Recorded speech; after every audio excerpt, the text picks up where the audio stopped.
Olá, sejam bem-vindos ao podcast Eu Vim Contar Mais Histórias. Eu me chamo Rafael e faço parte da equipe de educação do Museu Bispo do Rosário.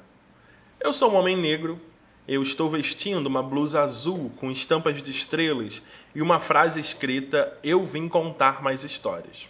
Eu tenho um cabelo crespo, eu estou vestindo uma calça jeans preta. Neste episódio, iremos conversar sobre as transformações urbanas da colônia.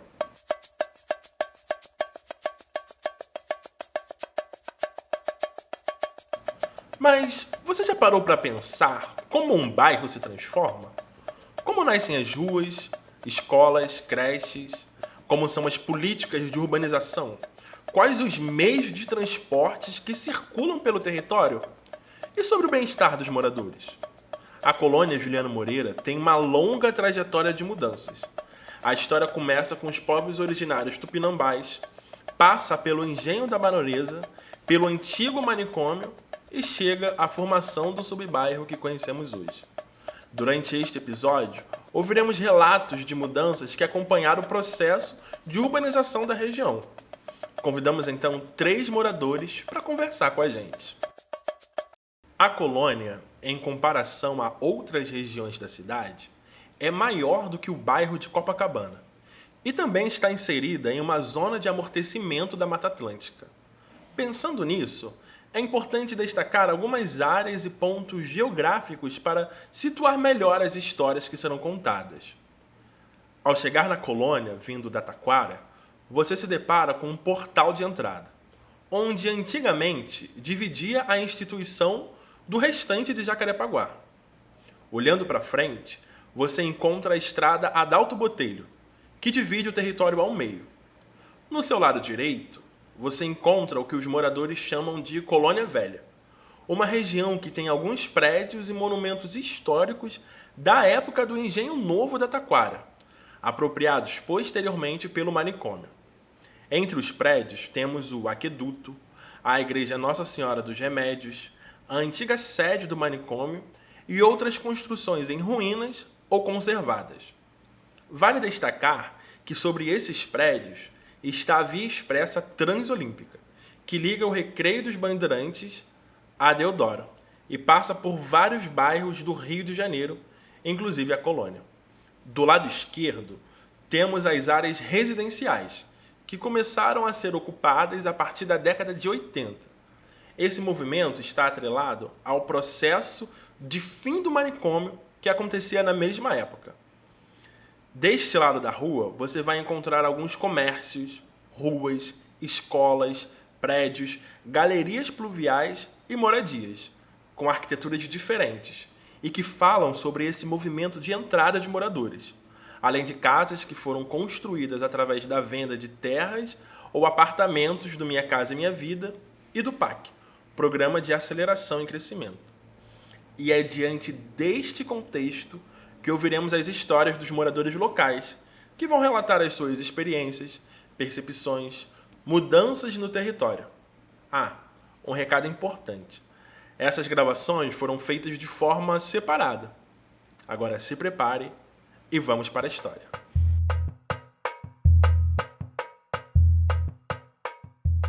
Eu sou Amarins Martins, sou um homem negro, tenho 76 anos de idade e só há 36 anos eu convivo aqui na colônia. Trabalhei no Palácio da Baronesa, que hoje está se transformando também em um centro de cultura.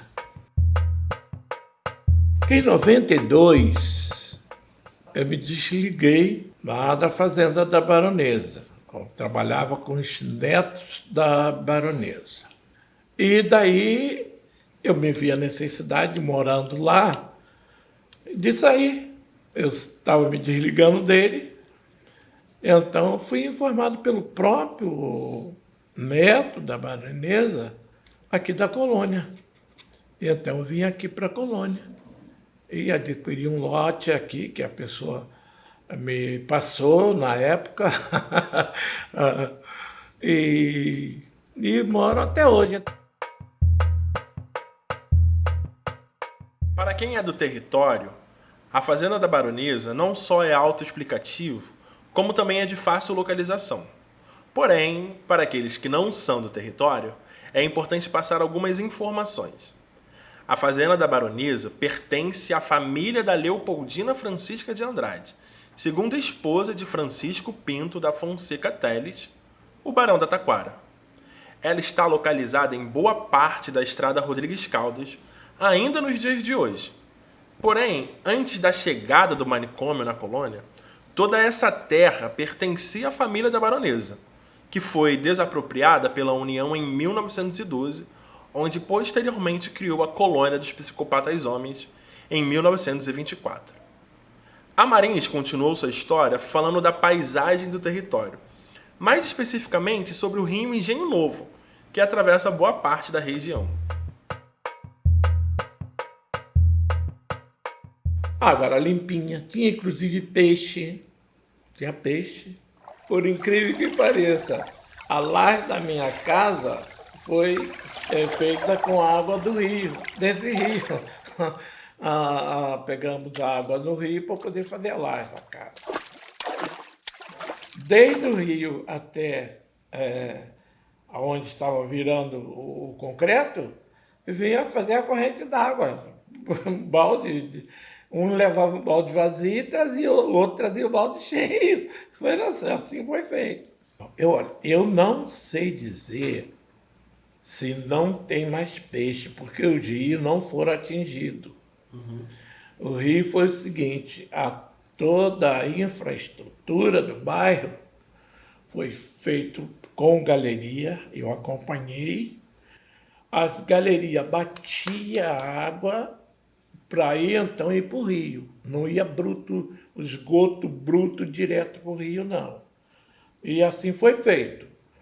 Com este aumento de população, aí eu não sei explicar, porque eu presidi a associação na época da construção do bairro, trabalhei com o prefeito, com o pessoal o engenheiro, e na estrutura do bairro.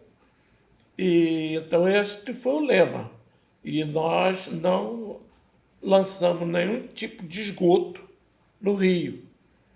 Mas com essa população que chegou agora, que era mais ou menos, 3.000 e poucas o número. Hoje nós estamos chegando a 16 mil. Olha aí a coisa mudou por completo. E não sabemos dizer assim, se alguém está jogando direto no rio, não. Bom, nessa pequena apresentação, já dá para perceber que o Amarins é uma pessoa que foi influente durante o processo de urbanização da colônia. Isso se dá por ele ter sido presidente da Associação dos Moradores entre os anos de 2010 e 2014. Durante esse período, diversas obras foram feitas na região, desde o asfaltamento de ruas, construção de moradias e o fortalecimento da municipalização do território, que já vinha acontecendo desde os anos 2000. A Marins continuou a história nos contando o que mais o marcou durante este período. Olha, o que marcou muito foi que estava em formação o bairro. E eu tive que brigar um bocado, porque desde o momento que você está começando, você não pode começar uma coisa hoje, pensando no dia de hoje. E o pessoal que estava na frente ali, eu não sei quem, que eu não peguei, não deu para eu pegar o todo, mas não estava vendo o futuro. Você está criando um bairro, a rua com 3 metros, vai ficar viela, bairro só com viela. Então, para chegar a 6 metros, eu tive que lutar. E graças a Deus que o prefeito me ouviu. Não todas as ruas ali agora estão com base de 5 metros, 6 metros, dá para um carro passar pelo outro. Então, essa é uma das coisas que eu me vejo assim, graças a Deus, eu olho hoje e me sinto assim, feliz. Era tudo pedra, era tudo, ou seja, chão bruto e está toda calçada, as ruas estão toda calçada. Então, isso me deixa assim, bem feliz quando eu penso assim.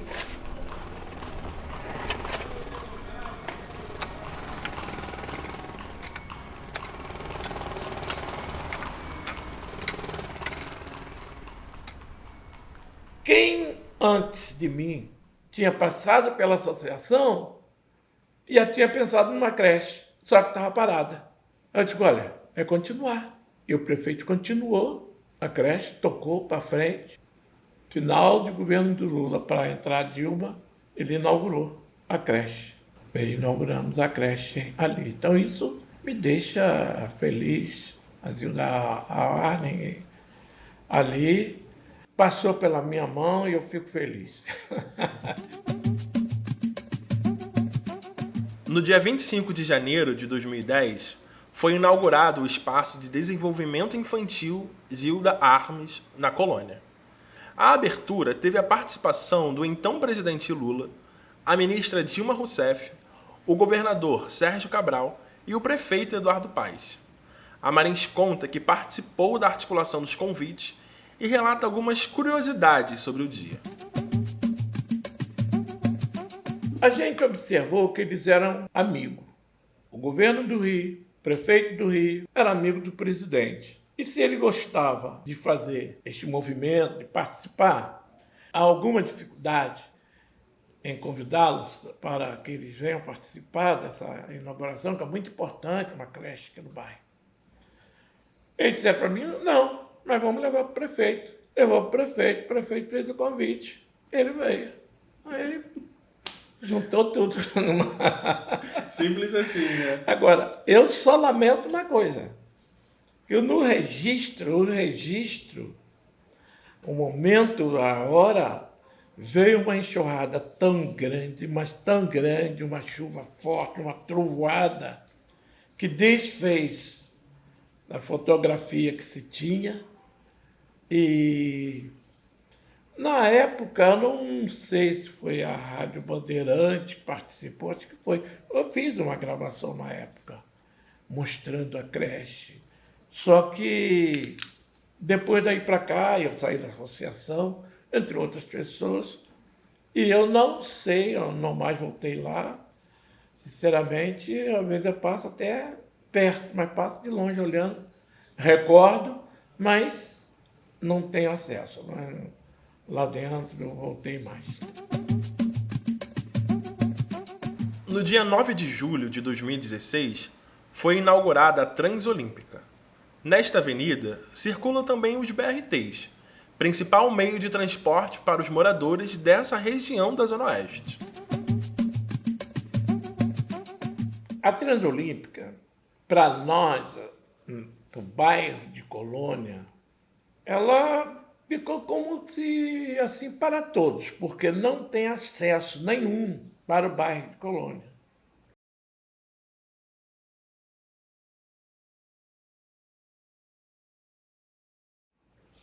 Ela pega lá em cima, no Curicica, e despeja cá no Boiúna. Então, dando acesso para Taquara. Na Colônia não tem acesso. BRT, que também fora criado nesta época, eu carrego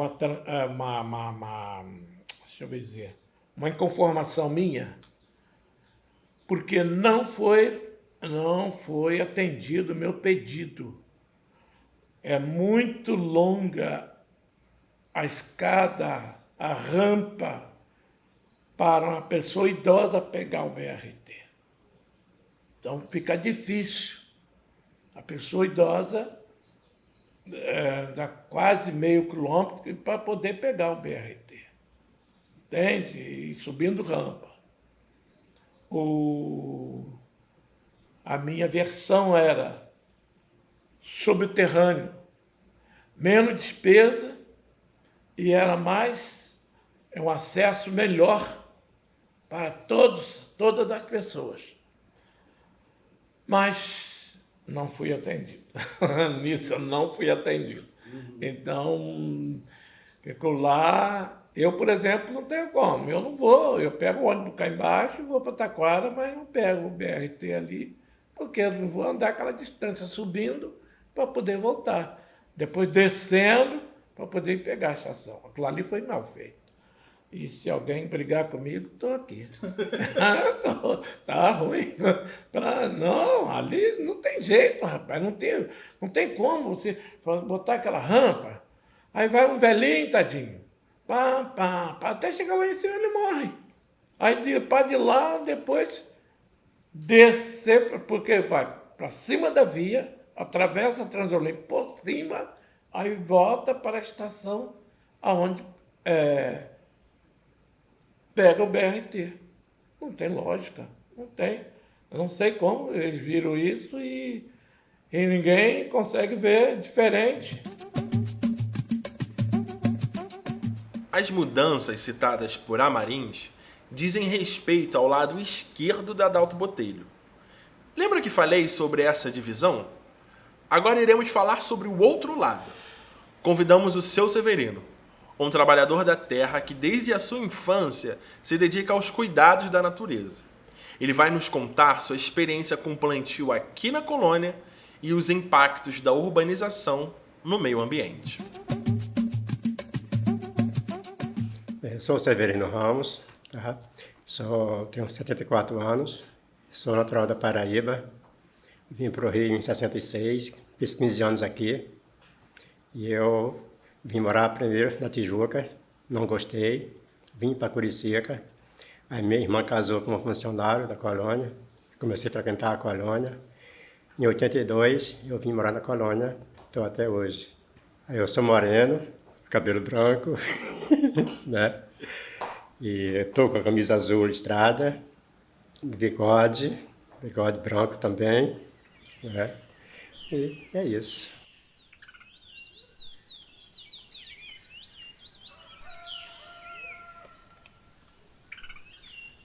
Então, como eu já falei, né, que eu vim da roça, fui criado na roça desde criança, plantava com meu pai, meu avô, e meus pais me ensinaram, né, a época de plantar, a época de plantio, respeitar a fase lunar, né, da lua, plantar certas coisas, que não pode plantar cada fase da lua e plantar um tipo de plantação.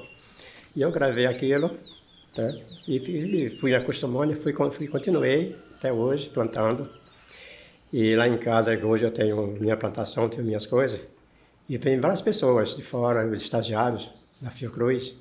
Aí eu sempre vou lá em casa para olhar a plantação, como é que faz, quero explicação, a fase da lua, se funciona mesmo, se é verdade, e como funciona. Eu explico como fazer a plantação, como fazer o manejo na terra para plantar. Eu não tenho problema, eu explico para todos como fazer. E meus netos, eu tenho 7 netos, 4 meninas e 3 meninos. Todos sabem mexer com a terra, desde pequeno que eu ensinei para todos. Até hoje, quando ele chega lá em casa, eu vou aqui ajuda? Quero. Aí você me ajudar a fazer uma coisa e outra. Aqui no Rio dos Caldas, aqui pro lado do Cristo, aqui Rio dos Caldas, tinha muita mangueira, muita jabuticaba, muita jaqueira, que ele acabou tudo, foi morrendo com o tempo, foi acabando tudo. Desmataram muito também, que tinha muita floresta, né? Depois do desmatamento, quando veio os moradores depois, quando era funcionário, não. Aí começaram a vir pessoas de fora que não eram funcionários, aí começaram a desmatar, começaram a fazer uma coisa a outra. Aí desmataram muito também. Mudou muito. Está muito diferente do que era 10 anos atrás. Aí a Fiocruz chegou. Quando a Fiocruz chegou para preservar a área lá, começou a fiscalizar, proibir caçador de passar, estranho na área, só morador. Aí isso foi que aliviou um pouco. Mas para cá mesmo, área residencial, fizeram os prédios aqui, esse prédio que fizeram aqui, acabou com a colônia. Aqui era floresta também, tinha uma mata aqui tinha uma mata de jamelão, tinha várias árvores aqui, destruíram tudo, cortaram, tiraram tudo. Em frente ao bloco médico, Flávio Ramos, tinha uma mata também, de eucalipto também, mata fechada que vem de lá para cá. A Transolímpica, destruíram tudo, acabaram com tudo. Destruíram também, fazia a Transolímpica, fazia a estrada. Aí desmataram, o pessoal aproveitaram e fizeram, a comunidade cresceu, aumentou. Aí só lá em casa, continua o que era, há 100 anos atrás, tá? A gente não deixa de desmatar, ao contrário, planta mais ainda. Desmato sim, se for uma coisa que não presta, que dá espinho, que é coisa que vai atrapalhar, eu até tiro. Mas em troca, eu planto 3, 4. E hoje, estou lá até hoje, plantando, é o que eu gosto de fazer e não tenho vergonha nenhuma de ter minha mão calejada.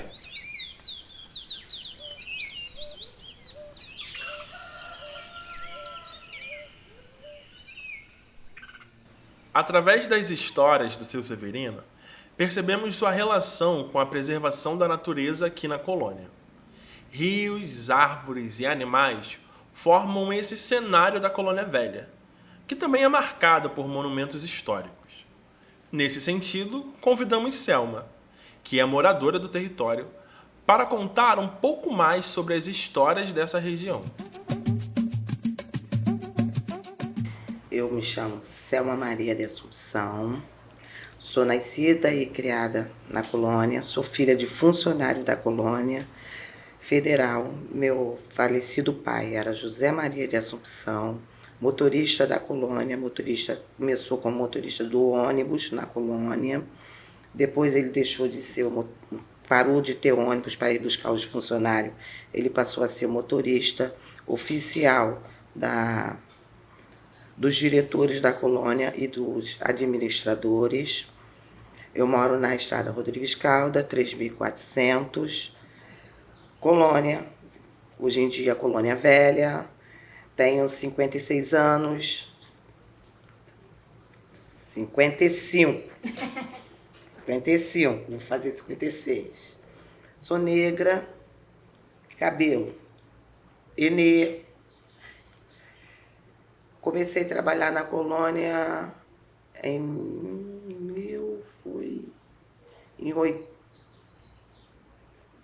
88. Na Rodrigues Calda não mudou muita coisa, porque muitos funcionários foram falecendo, aí foi vendo os filhos doando ou vendendo, não sei o que fazendo, seus terrenos, porque os terrenos são grandes.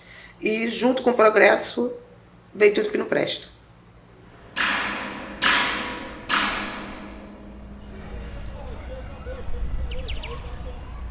Essa é a minha visão do Rodrigues Caldas.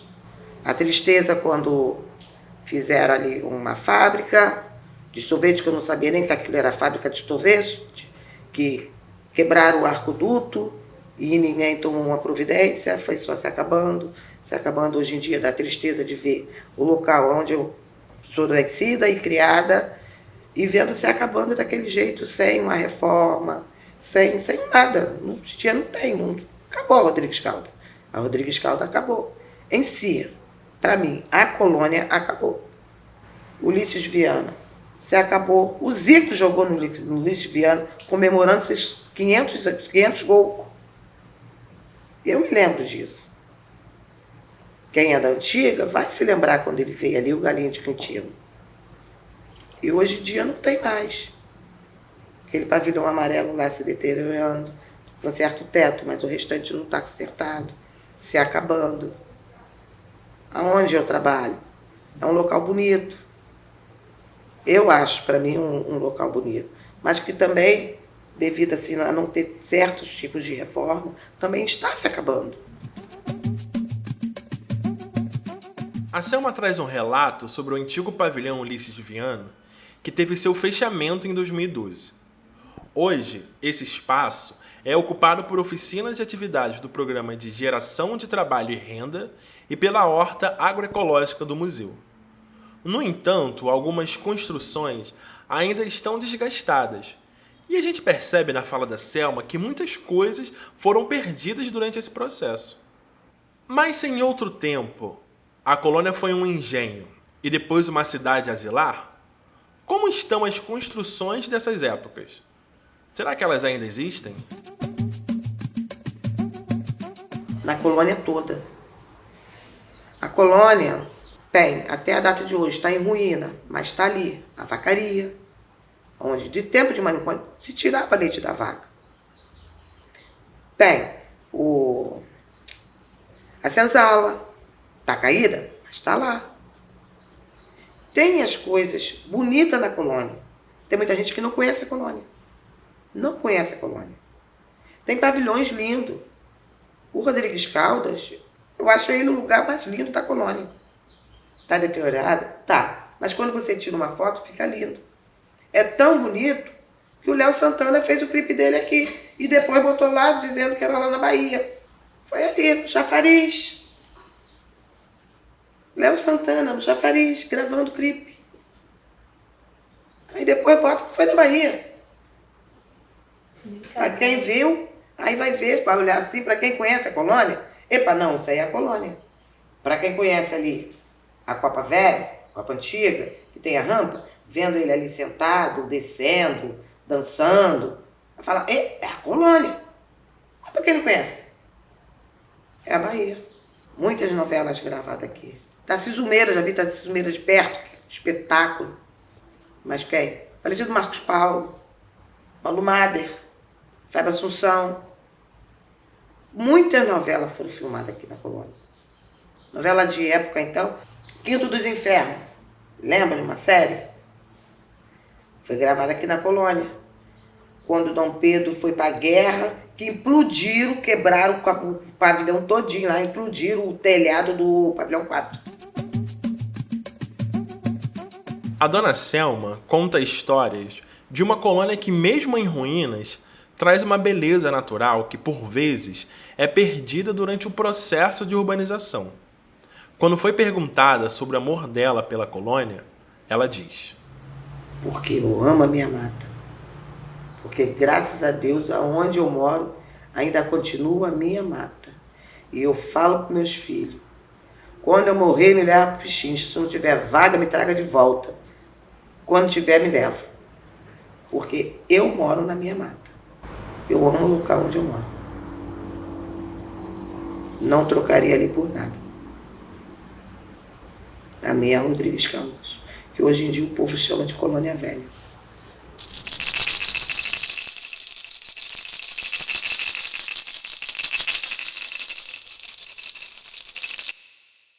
O projeto Eu Vim Contar Mais Histórias é uma realização do Programa de Educação e Arte do Museu Bispo do Rosário, localizado na Colônia, na zona oeste do Rio de Janeiro. No marco do centenário da Colônia Juliano Moreira, difundimos as memórias e narrativas relacionadas a este território, para além de uma perspectiva institucional marcada pelo passado manicomial. O projeto foi contemplado pelo edital Ações Locais de 2024. E nesta temporada, vocês vão ouvir alguma dessas histórias contadas pela comunidade que reside e trabalha aqui. Estão preparados? Conectem seus fones e aumentem o volume. 3, 2, 1, gravando.